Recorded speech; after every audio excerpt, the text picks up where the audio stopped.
حضرت عائشہ صدیقہ رضی اللہ تعالی عنہا فرماتی ہیں، میں اللہ کے رسول صلی اللہ علیہ وآلہ وسلم کے ساتھ ایک ہی برتن سے غسل کیا کرتی تھی۔ آپ صلی اللہ علیہ وآلہ وسلم مجھ پر سبقت فرماتے تو میں کہتی مجھے بھی پانی دیجئے، مجھے بھی پانی دیجئے۔ ایک اور روایات میں ہے، وہ فرماتی ہیں کہ نہاتے وقت میرا اور رسول کریم صلی اللہ علیہ وآلہ وسلم کا ہاتھ برتن سے پانی لینے میں آگے پیچھے ہوتا تھا۔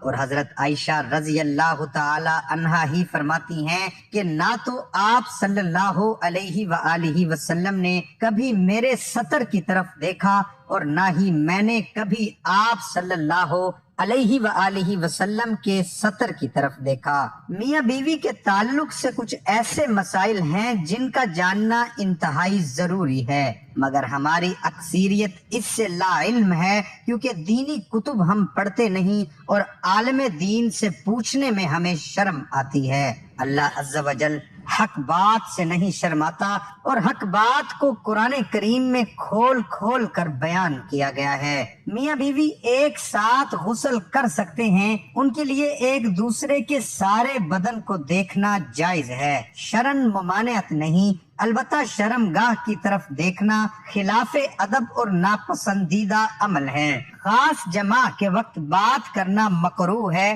اسے بچے کے توتلے ہونے کا خطرہ ہوتا ہے۔ اسی طرح اس وقت عورت کی شرم گاہ کی طرف نظر کرنے سے بھی بچنا چاہیے کہ بچے کے اندھا ہونے کا امکان ہے۔ یوں ہی بالکل برہنہ یعنی بالکل ننگے ہو کر بھی صحبت نہ کریں، ورنہ بچے کے بے حیا ہونے کا اندیشہ ہے۔ حضرت عائشہ صدیقہ رضی اللہ تعالی عنہا نے عرض کیا، یا رسول اللہ صلی اللہ علیہ وآلہ وسلم، عورتوں کو تو بہت سا ثواب مل گیا، مردوں کے بارے میں بھی ارشاد فرمائیے۔ یہ سن کر حضور صلی اللہ علیہ وآلہ وسلم مسکرائے اور فرمایا، مرد عورت کا ہاتھ پکڑ کر مانوس کرتا ہے تو اس کے لیے ایک نیکی لکھ دی جاتی ہے۔ جو مرد پیار سے اپنی عورت کے گلے میں ہاتھ ڈالتا ہے اس کے حق میں 10 نیکیاں لکھی جاتی ہیں۔ جب وہ عورت سے مباشرت کرتا ہے دنیا و معافیہ سے افضل ہوتا ہے۔ جب غسل کرتا ہے تو بدن کے جس بال پر سے پانی گزرتا ہے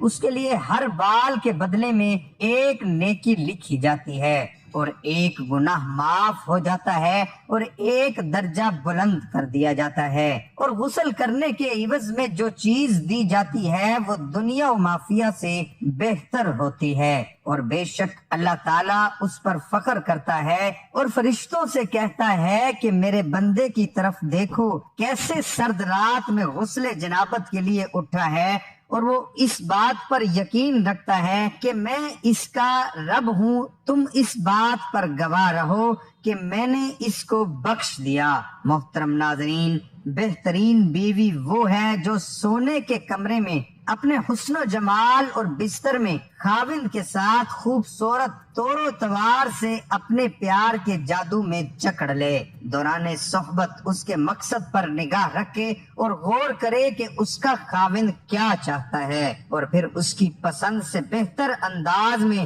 اپنے آپ کو اس کے سپرد کر دے، نرم گفتگو کرے اور اس کی رغبتوں اور چاہتوں کو پورا کرتے ہوئے اسے سیر کر دے۔ کبھی بھی اس کے بستر پر جانے سے مت روکے، اگر وہ اس کے ساتھ مقاربت کا خواہش مند ہے تو قطعاً نافرمانی نہ کرے، کیونکہ اللہ رب العزت کے ہاں یہ بہت بڑا گناہ ہے۔ جب شوہر بیوی کو اپنا طبیعی تقاضا پورا کرنے کے لیے بلائے تو بیوی انکار نہ کرے۔ اس سلسلے میں احادیث مبارکہ میں واضح تعلیمات موجود ہیں، چنانچہ ارشاد نبوی صلی اللہ علیہ وآلہ وسلم ہے، خاوند بیوی کو اپنی حاجت پوری کرنے کے لیے بلائے اور بیوی انکار کرے، جس پر شوہر غصے کی حالت میں رات گزارے تو صبح تک فرشتے اس عورت پر لعنت بھیجتے رہتے ہیں۔ باروایات مشکات شریف۔ دوسری روایات میں ہے، حضرت طلق بن علی رضی اللہ تعالی عنہ فرماتے ہیں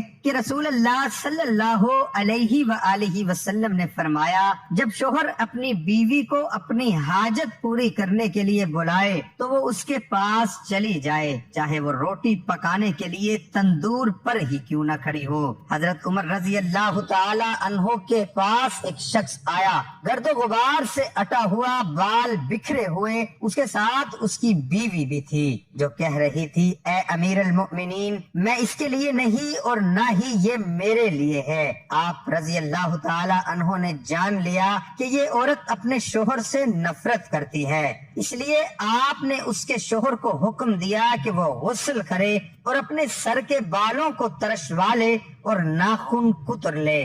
جب شوہر فارغ ہو کر آیا تو آپ نے کہا اب اپنی بیوی کے سامنے جاؤ۔ بیوی نے دیکھا تو دم بخود رہ گئی اور نہ پہچاننے کی وجہ سے پیچھے ہٹنے لگی۔